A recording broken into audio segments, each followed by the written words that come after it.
aquele livro que você já ouviu falar, ganhou de presente ou deixou esquecido na estante há meses? Aqui no podcast Tá na Estante a gente traz uma resenha honesta em forma de conversa bem humorada com quem já leu e compartilha sua opinião. Se você vai gostar do livro ou não dá pra te prometer, mas a nossa ideia é que você termine esse episódio com uma nova perspectiva sobre a leitura. Afinal, se tá na estante, tem história!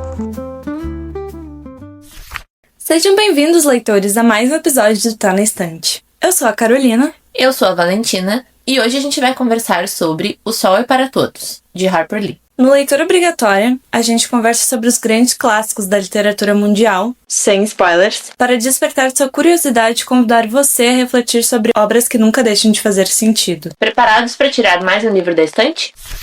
Harper Lee nasceu em 1926, no estado de Alabama, nos Estados Unidos. Ela cresceu no sul do país durante um período marcado por forte segregação racial, realidade que influenciaria profundamente sua obra. Publicado em 1960, O Sol é para Todos se passa na década de 30, durante a Grande Depressão, na pequena cidade fictícia de Macomb, no Alabama. A própria cidade fictícia de Macomb foi inspirada em Monroeville, onde Harper Lee cresceu. Muitas experiências de infância da autora e pessoas reais da cidade influenciaram personagens e situações do romance. Quando o romance foi publicado, o estado do Alabama ainda vivia sobre as chamadas Jim Crow Laws, um conjunto de leis que institucionalizava a segregação racial no sul dos Estados Unidos. Essas leis determinavam a separação entre pessoas brancas e negras em praticamente todos os espaços públicos: escolas, ônibus, restaurantes, banheiros e até tribunais. Na prática, isso significava que a população negra vivia sob forte discriminação, legal e social, com menos acesso a direitos, educação e justiça. Porém, na época da publicação do livro, o Alabama estava no centro das lutas pelos direitos civis nos Estados Unidos. Ou seja, o romance dialogava diretamente com um debate social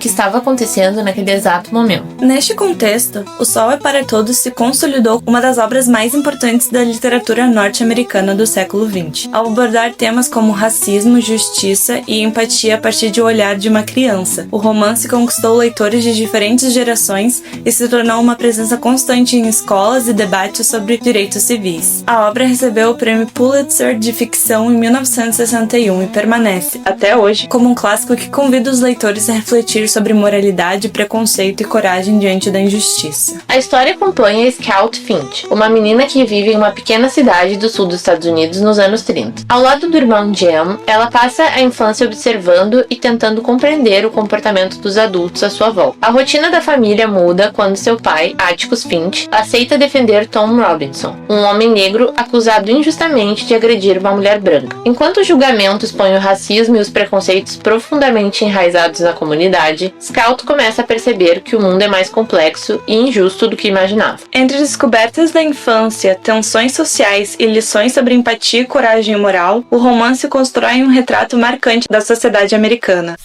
Conversar sobre esse livro, pra mim, é realmente um prazer, porque é um dos melhores livros que eu já li na vida, tá entre os meus favoritos, top 3. Eu achei tudo incrível nesse livro, é tudo bom. A escrita é muito boa, os personagens são bons, a construção da trama é maravilhosa, ao mesmo tempo ainda consegue trazer um pano de fundo de críticas sociais, reflexões sobre temas muito importantes e temas atemporais, né? É um combo completo esse livro. E a gente já começa o livro entendendo que a narrativa vai ser pelo olhar de uma criança. E isso é uma coisa que me agradou muito já. Logo que eu comecei a ler, nossa, é uma leitura fácil, é agradável, é fluido, porque é uma criança que conta, né? Isso eu acho que traz todo um toque especial no livro, todo um toque carregado de inocência, que por mais que as crianças entendem tudo que tá acontecendo ao redor delas e que elas percebem, elas sentem de uma maneira e percebem de uma maneira diferente que a gente, os adultos. É tudo muito mais leve, embora seja um assunto pesado sobre esse livro também, que é o racismo, tu não sente esse peso, porque justamente tu sente a gravidade do que tá acontecendo, porque tu sabe, porque tu interpreta nos olhares de um adulto, mas a forma que ela narra a história traz uma leveza, assim, é muito bonito, sabe? É um olhar mais inocente, que nem tu disse, sobre os acontecimentos da vida e sobre a sociedade, E eu acho muito interessante que a Scout é uma criança muito... Ela é diferente das demais, do seu contexto, porque ela reflete muito sobre as coisas que acontecem, ela questiona muito por que aquilo tá acontecendo. Então, ao mesmo tempo que a gente tem essa leveza da infância, a gente também tem questionamentos, perguntas, reflexões que convidam o leitor a pensar junto com a narradora. Porque como a gente é um adulto e a gente tem a dimensão do que tá acontecendo, a gente justamente começa a se questionar coisas ao redor dela, que a gente reflete o que ela tá pensando, o que é a realidade e o contexto da época de uma forma muito interessante. Eu nunca tinha lido um livro narrado por uma criança, um olhar tão inocente quanto ela teve. Um dos pontos que acho que torna a obra ser tão maravilhosa é os personagens que a Harper descreve. Eu acho que o pai dela, o Atticus, é um homem sensacional. Esse personagem então, embora a Scott ela tenha esse perfil de perguntar, de questionar, de tentar entender, que ela realmente é uma criança inteligente, uma criança sensível, justamente porque eu acho que o pai dela é assim, né? Que é uma característica que ela herdou do pai. Ele incentiva muito ela. E ele explica as coisas pra ela. Ele senta e ele fala de uma maneira simples, de uma maneira que ela entende. É que os adultos geralmente não têm esse olhar que o Atticus tem, porque o que eu achei muito bacana é que além de ele incentivar as reflexões próprias dela, quando ela traz perguntas e questionamentos sobre temas super complexos, ele consegue sentar com ela, falar de uma forma simples e considerar a opinião dela sobre aquilo que ela tá conversando com ele. Eu acho que geralmente os adultos não têm esse cuidado com as crianças de considerar que os questionamentos e as opiniões que eles trazem são válidos. Eles têm, digamos assim, uma amostra muito menor do mundo do que a gente enquanto adultos, mas são válidos os questionamentos da criança. Então o Atticus tem muito esse... E eu acho também que esse viés. Traz justamente aquilo que a gente já sabe, que as crianças, elas refletem, né? Elas são os espelhos dos pais e os espelhos da família. Então, é muito bonito como a forma... Isso reflete não só nela, mas como no irmão dela também. Porque Sim. O irmão dela é mais velho e o irmão dela já começa a amadurecer um pouco mais, começa a sentir a dor que o pai dela sente. Então, a gente vê que realmente as duas crianças são muito reflexo do Atticus. Porque elas compram o que o Atticus tá falando. O Atticus é quase como justamente aquele pai, assim, aquela figura paterna, aquele exemplo, Muito forte, né? Muito forte nesse livro. Justamente porque a gente tem essa visão dos nossos pais, né? Quando a gente é criança. A gente olha pros nossos pais com olhos como se eles fossem quase um super-herói, assim. Como se fosse uma pessoa incrível, um ser humano evoluído, um ser superior, né? Tudo que ele faz tá certo, tudo que ele diz tá certo, as opiniões dele são as mais importantes. Então, isso permeia todo o livro, mas o clímax da história não é spoiler, porque logo no início a gente já sabe isso. O Atticus é advogado e ele assume um caso de um homem negro que foi acusado injustamente de um crime. Então, isso, o Atticus, como homem branco, assumir um caso em que ele vai defender um homem negro, talvez hoje a gente acha que é uma coisa totalmente normal. Mas na época era uma coisa totalmente fora do padrão, era quase assim, chocante. Era uma coisa extremamente... Era mal visto. Era mal visto, querendo ou não, né? As crianças sentem isso, que a cidade inteira fica falando sobre o Atticus de uma maneira ruim, de uma maneira negativa, só porque ele tá defendendo. Quando ele assume o caso, inclusive, a Scout tem que ficar escutando na sala de aula na escola os coleguinhas zoando ela e dizendo: porque teu pai defende preto. Porque vocês são uma família que defendem preto. Defendem preto, como se fosse uma coisa extremamente negativa. Então, e quando ela volta pra casa e conta isso pra ele, em vez... Eu imaginava que talvez ele ia ficar, nossa, chocado, revoltado, mas não. Ele, inclusive, já esperava essa reação de todo mundo, das crianças, dos adultos, né? E ele... É impressionante como ele consegue explicar as coisas de uma maneira... que a Scout entenda perfeitamente. Exatamente, ele fala de uma forma clara, uma forma que uma menina de 9 anos consegue entender perfeitamente o que está acontecendo, e a gente, através do nosso olhar de adulto, a gente entenda realmente o pesar daquelas falas que ele tá falando, né? Então, é sensacional. Esse livro é incrível, assim, também... Eu chorei, e eu acho que isso é um ponto importante a ser trazido. O dia do julgamento desse caso que o Atticus assumiu, essa cena do julgamento, pra mim, é a mais marcante do livro inteiro. Eu acho a melhor cena. A gente se sente, assim... Eu me senti completamente atravessada, assim, por isso, porque... Eu me sentia, parece que eu tava dentro daquele tribunal, sabe? Ouvindo ele falar, o discurso dele no julgamento, assim, eu chorei. Aí as crianças que estavam assistindo comentaram o julgamento. Eu chorei lendo o que as crianças estavam pensando. Então, assim, incrível. Esse livro é uma obra-prima, na minha opinião.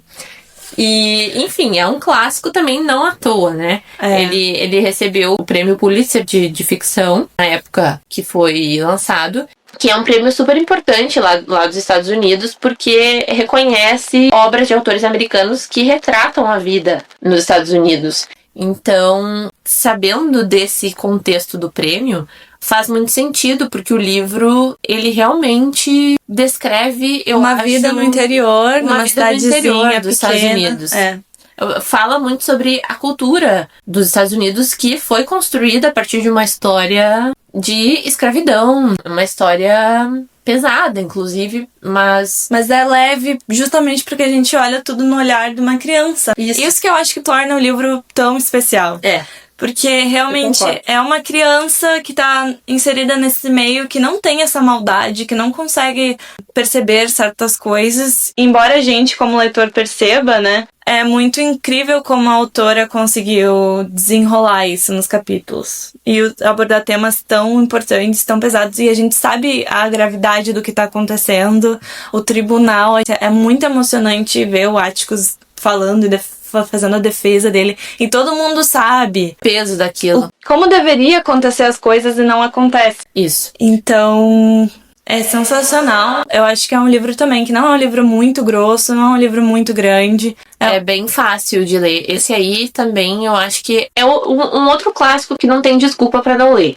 Porque é uma leitura fácil, leve, fluida e não é longo. Eu li em poucos dias, assim, também, porque é tão envolvente, a gente se sente tão... Como é uma criança narrando, tem várias coisas de infância também, sabe? Não aborda também só nessa situação do julgamento. Tem várias coisas de infância que a gente se identifica muito, que é as brincadeiras dos irmãos, deles dizendo que tem casa abandonada na vizinhança, mal assombrada, eles querendo desvendar as coisas. É todo um olhar muito bonito, e é muito bem escrito. Do início eu acho que dá até um sentimento de nostalgia em muitos momentos, de lembrar como é bom ser criança. Esse livro, ele ressalta esse sentimento bom da infância. Também, lembrando agora, o pano de fundo da história também é essa casa mal assombrada, tem todo um contexto dessa casa, que é as crianças, a Scout e o Jem, mais o amigo deles, eles sempre brincam no jardim, na calçada, na rua. Eles vão no quintal dos vizinhos, eles ficam brincando por todos os lugares possíveis. Então, rapidamente percebem que tem uma casa que tá sempre abandonada, fechada, que tem uma pessoa, mas não se sabe se tá vazia, se tem uma pessoa que mora lá ou não. É um livro que tem muita inocência e muita reflexões sobre a infância também, sobre os pais, sobre a forma de ver o mundo. A forma de ver o mundo é muito bonito. Todas as histórias paralelas também, porque tem várias histórias dos vizinhos e interações com outras pessoas, porque é criança, daí a criança faz alguma coisa e o pai lá dá um castigo pra essa criança. Sim. Tem várias coisas que é muito legal e muito envolvente de ler, é leve, e é uma coisa que te envolve. Também foi um livro que eu li muito rapidamente, porque eu não queria largar. Porque era um sentimento bom. Absurdo pensar que um livro sobre racismo gera um sentimento bom, né? Mas é justamente por ser esse olhar inocente que o livro se torna um clássico. Que o livro se torna temporal. E é por isso que eu acho que conseguiu mexer com o mundo inteiro, né? E é por isso que esse livro consegue ser tão atual É um livro, acho assim, intergeracional, porque pessoas mais velhas vão ler o livro e vão se identificar, pessoas mais jovens vão se identificar. Eu acho muito interessante e faz muito sentido que seja um livro tão famoso e reconhecido mundialmente, porque mesmo tratando de uma história que se passa numa cidade específica, num estado específico lá dos Estados Unidos, naquela realidade, aquilo que acontece na história é atemporal, porque a gente lida com questões muito parecidas hoje em dia. Embora não exista a escravidão mais, graças a Deus que a gente evoluiu, pelo menos um pouco, o racismo ainda é muito presente, né? Então tem muitos pontos que a gente percebe assim, poxa, mas essa história aconteceu em 1930 e tem coisas dessa história que a gente tá vendo agora, em 2026, como assim, sabe? É nesse ponto que o livro vira um clássico, né? Quando, independente Atravessa o da tempo, época que tu vai ler, ele sempre é atual. As reflexões e as situações que acontecem na história são muito atuais. Então, isso que me pega, assim. E eu acho que é interessante pontuar também que esse livro tem uma continuação. Muita gente não sabe, mas a autora Harper Lee escreveu em 2014, 2015, se eu não me engano, ela publicou a continuação, que se chama Vá, Coloque um Vigia. Essa continuação, a meu ver, eu acho ela imprescindível de ser lida. A Carol ainda não leu, mas eu já tô providenciando para que ela leia, porque é muito bom. Teoricamente, não precisaria ler a continuação, porque a história termina e terminou. E terminou. Tipo, todas as questões que são levantadas ali da história se amarram no final.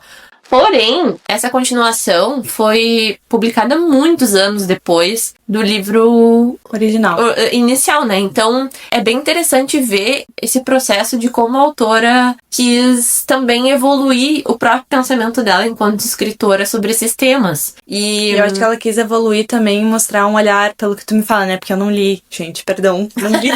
Mas pelo que tu me fala, eu acho que ela também quis amadurecer a Scout, né? Exatamente. Que antes era uma criança, agora não é mais. Então ela tem uma outra visão sobre a vida, sobre o mundo, sobre o pai dela. Ela já não enxerga o pai dela como aquele ser superior, né? Isso, ela enxerga ele como um ser humano. Traz uma coisa um pouco mais fora daquela visão inocente de criança. Como que a Scout vê a realidade dela agora como pessoa adulta. E como que ela vê não só os acontecimentos que ela se questiona desde criança, mas como que ela vê o próprio pai. Porque o Atticus é aquele personagem incrível no Salve para Todos. Gente, ele é sem defeitos. Ele é maravilhoso, gente. Meu Deus. Ele é incrível. O homem é maravilhoso. E isso reflete a visão da Scout sobre ele, né? Ela vê ele dessa forma. E na continuação, não que ela não veja mais ele assim, mas ela como adulta, ela consegue se perceber com opiniões diferentes das dele em alguns pontos. E é muito interessante acompanhar esse crescimento e pensar, nossa, aí que o Atticus realmente criou bem a filha dele, porque ela cresceu para ter opiniões próprias e debater com ele sobre os assuntos que desde criança eles conversavam. Só que agora ela é adulta, tem a própria vivência dela e ela tem a propriedade também pra falar e discordar e debater, né? Exato. Então, eu acho assim, esse livro, O Sol é para Todos, ele é simplesmente um dos melhores livros já escritos, na minha opinião. Eu acho que tudo... Ai, eu gostei muito. Eu não preciso nem dizer que eu chorei também, né? Porque se a Valentina chorou... Imagina eu. Mas assim, eu recomendo esse livro pra todo mundo. Porque, como a gente falou, é um livro gostoso, bom, leve de ler. É uma pauta extremamente importante. Acho que todo mundo deveria ler. Inclusive, quando eu li a primeira vez esse livro, eu terminei o livro e imediatamente eu comecei a indicar pra todo mundo. Mobilizei todos os meus amigos pra ler esse livro. Eu só li o Sol para Todos por causa da Valentina, porque ela não parou de falar sobre esse livro. Eu falei, tá, então, vou ler. Todo mundo! Eu fiquei falando, gente, por favor, leiam esse livro, é muito bom. E eu terminei de ler e dei pra minha mãe ler. Minha mãe leu. Viu só? É sobre isso. E eu, inclusive, também indiquei pros meus pais. Os dois leram e amaram.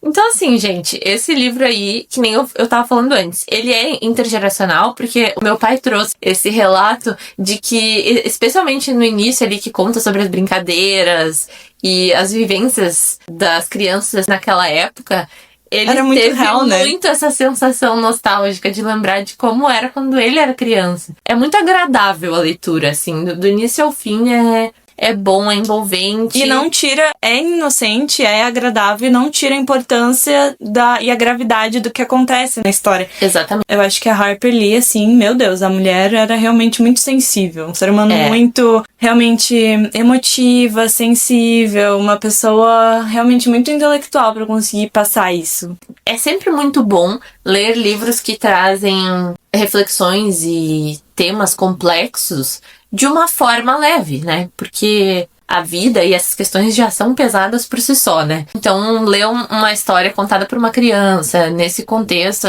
torna tudo muito mais fácil, né? De assimilar também os pontos que a escritora quer trazer e... enfim. Então, a gente recomenda esse livro. Acho que ficou claro. Recomendamos muito esse livro para todas as pessoas. Uma coisa que a gente comenta também, que é um ótimo livro pra abrir a porta pros clássicos. Porque Verdade. se tu não tem costume de ler esses livros que são famosos, são considerados clássicos, esse livro é um livro que te faz querer ler mais. Te faz querer pesquisar mais sobre literatura clássica e sobre livros mais ou menos assim, nessa pegada, né? É um ótimo começo para quem quer ler livros clássicos, justamente pela fluidez e facilidade da leitura e tudo mais. Então, esse livro também tem uma adaptação cinematográfica e bem antiga, inclusive. O livro é de 1960 e o filme de 1962. Logo depois que o livro foi publicado, saiu o filme. E acho interessante comentar que o ator que fez o Atticus, o Gregory Peck, ele ganhou o Oscar como melhor ator nessa interpretação. É um filme daqueles antigos bem clássicos, em preto e branco. E, assim, eu assisti o filme e achei bem próximo da história do livro. Realmente retrata bem, assim, as situações, porém nunca vai ser aquela mesma sensação de estar lendo o livro. Eu acho que a gente se sente mais inserido naquela realidade, naquele contexto, no livro do que no filme. Mas eu recomendo também que quem leu o livro e gostou, que assista o filme, porque a gente enxerga um pouco melhor, assim, o espaço da casa, o quintal, a casa vizinha. É bem interessante. Mas Tu assistiu o filme? eu não assisti o filme. E eu queria te perguntar, já que tu assistiu, Valen, se uma coisa anula a outra. Se o filme, tu acha que quem não leu o livro vai ter tanto impacto ou não? Definitivamente, eu acho que quem assistiu o filme tem que ler o livro. Porque, que nem eu falei, assim, para ter o impacto mesmo, é o livro. O livro que é muito impactante. O filme também é bom, mas... acho que não traz aquele olhar inocente da Scott. Né? Exatamente. Porque, justamente como o livro é narrado pela criança, a gente se sente muito mais impactado e mais inserido ali nos pensamentos dela, coisa que no filme não acontece, né? É só as imagens as coisas acontecendo. Eles não se anulam. Quem lê o livro, eu acho interessante que assista ao filme, mas quem assistiu só o filme, é imprescindível ler o livro. Por ser um filme muito antigo, acho que as pessoas não viram o filme, né? Eu acho que... muito provavelmente poucas pessoas viram esse filme, né? É só quem vai procurar mesmo, que nem eu que ficou obcecada por esse livro, daí eu fui procurar tudo que tinha sobre isso, mas... em geral, a maioria das pessoas acho que nem sabem que esse filme existe, né? Mas é legal saber que existe, e é muito bom assistir filmes antigos, preto e branco. Eu acho que é bom também sentir o cinema antigamente. Sim, tem outra viés. Outra perspectiva, né? Assistir um filme antigo. Porque o cinema é uma forma de arte, as artes, elas representam o tempo. Legal ver como as pessoas... era bem mais lento. Se expressavam, a forma de falar era tudo... tudo era diferente. Tudo diferente dos filmes de hoje em dia.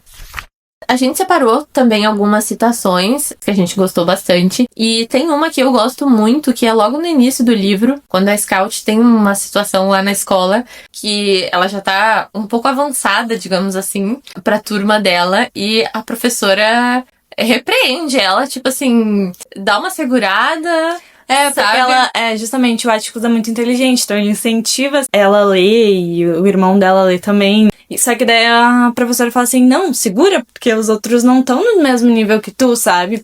Para de ler um pouco, sabe? Para de ler um pouco. Para de ler. E ela fala essa frase que eu achei muito marcante. Ela diz, eu não gostava de ler até o dia em que eu tive medo de não poder ler mais. Ninguém ama respirar. Nossa, me identifiquei muito com essa frase, assim, porque tem muitas coisas que a gente às vezes não para pra pensar o quão privilegiado a gente é de poder estar vivendo e fazendo aquilo. E a gente só percebe quando a gente perde, tá né? Ameaçado de perder aquilo. Exatamente. Aí é tenso. Então achei muito boa essa frase. E acho também tem uma frase, acho que define todo o livro, foi o Atticus que falou, que é assim, você só consegue entender uma pessoa de verdade quando vê as coisas ao ponto de vista dela. Que isso resume absolutamente tudo, né? A gente sempre vai ter... Parece muito óbvio, né? Mas todas as percepções na nossa vida, quando acontece uma situação, quando alguém fala alguma coisa, é tudo no nosso ponto de vista, baseado nos nossos gostos, baseado na nossa realidade, baseado nas nossas personalidades, a gente vai definir o que é cada coisa e cada situação. Pode acontecer a mesma coisa com nós duas. Eu jamais vou saber o que a Valentina sentiu com aquilo, porque ela é uma outra pessoa. E a gente tem que se justamente colocar no contexto dessa pessoa, se colocar no lugar dela, pra realmente poder ver como que ela enxerga o mundo e como que as coisas impactam ela de uma maneira, né?